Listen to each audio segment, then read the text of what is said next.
Welcome to another episode of What is Going On in the UC. Today we're going to talk about women's clothing. Women's clothing is an artistic expression. Okay?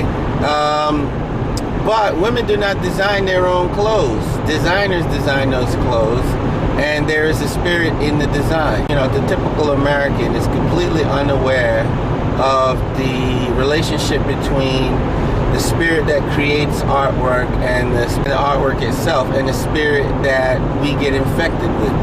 We don't relate the changes in our behavior with the intention of the artist.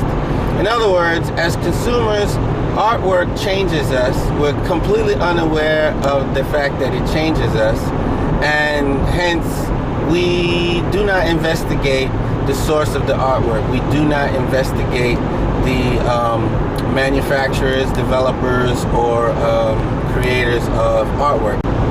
Women's clothing is an expression of art.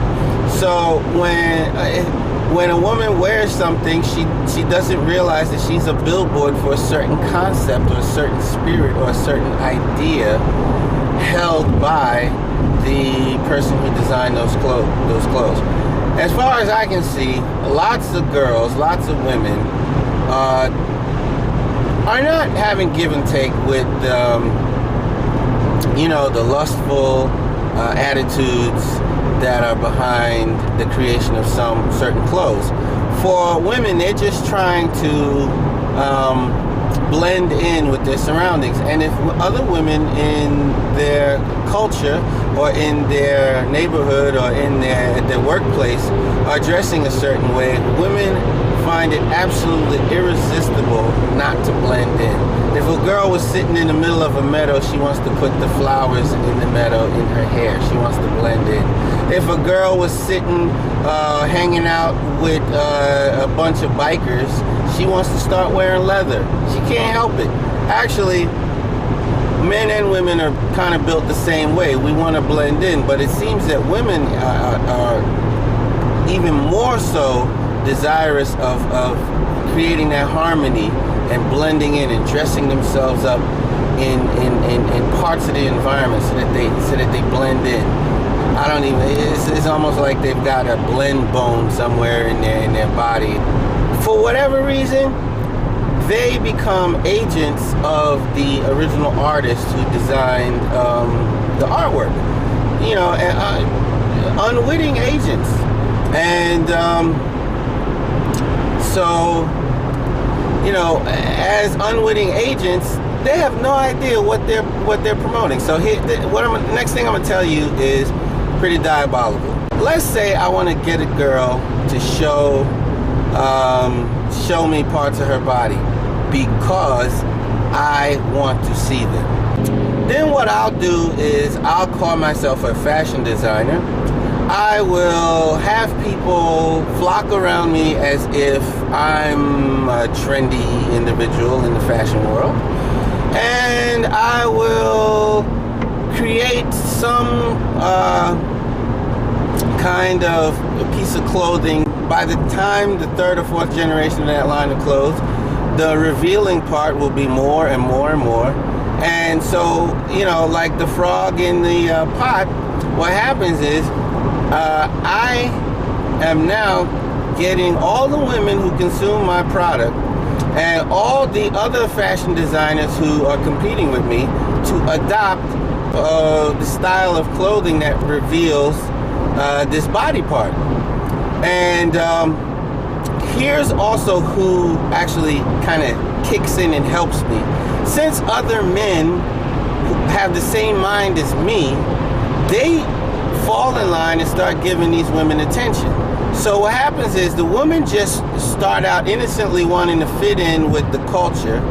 The men come along and they start seeing the body part that they've been wanting to see for a long time, and they start to get attention. Women catch that attention energy and they start to feel like they like these clothes now for two reasons. One, because they're fitting into the culture, and two, for some reason they're getting a lot of attention. Now even some girls will say, I don't care about the attention, but they'll still find it hard to get rid of the clothes because they want to fit in. Rehabilitation, that's maybe we'll talk about that later. what happens is there's a spirit, there's an originating spirit behind the artwork. And I've seen this happen. I remember when, you know, rap was wholesome. It was about consciousness, and it was about, you know, self-confidence. It was about consciousness and self-confidence. But then in 1991, Two Live Crew came out with you know, a song called Pop That Coochie, in which they had these women dressed in G-strings. Now, before this, having women dressed in G-strings, you know, was just, maybe that's something you saw in Brazil, but it's not something you saw in a rap video. So girls started to think, well, maybe this is the new normal. So they don't feel like, you know, they're really disrobing. They just feel like they're fitting in. And now the guys around, normal guys like me, are now seeing things that we've always wanted to see. Girls are not purposely feeding us what we want to see. Actually, the person who's feeding us what we want to see is the designer. Two Live Crew actually is in that position. They're the ones feeding all these men what they've been curious about. Okay, these women, you know, scantily clad. The women are just fitting in. So that's the kind of equilibrium they're getting, and men are finally being satiated. And then when you call a girl, you know, what the hell? When you say to a girl, what's wrong with you? Why do you dress like that? Then you're the weird person, because you're the one who doesn't fit in with the culture.